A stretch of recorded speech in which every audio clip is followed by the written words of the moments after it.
Ukraine के राष्ट्रपति Volodymyr Zelensky ने एक अहम बयान देते हुए कहा है कि अगर उनके राष्ट्रपति पद छोड़ने से यूक्रेन को नाटो में सदस्यता मिलती है तो वो इस्तीफा देने के लिए तैयार हैं। रूस के साथ लड़ाई को लेकर अमेरिकी राष्ट्रपति डोनाल्ड ट्रंप की ओर से कड़ी आलोचना के बीच जेलेंस्की का ये बयान आया है। जेलेंस्की ने पद छोड़ने की बात कही है, लेकिन साथ ही ये भी कहा है कि वो यूक्रेन को नाटो की सदस्यता के बदले ऐसा करेंगे। ये उनकी यूक्रेन को नाटो की सदस्यता दिलाने की कोशिश को साफ तौर पर जाहिर करता है। अमेरिका ने हाल ही में कहा है कि यूक्रेन को नाटो सदस्यता नहीं मिल सकती है।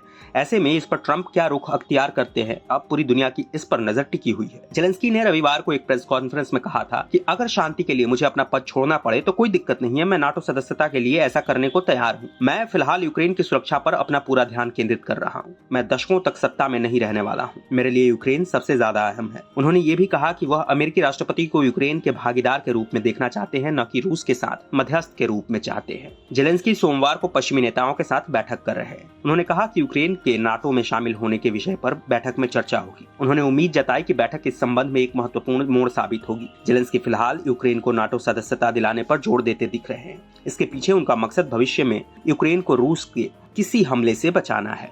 साल 1949 में बना नाटो एक सैन्य गठबंधन है।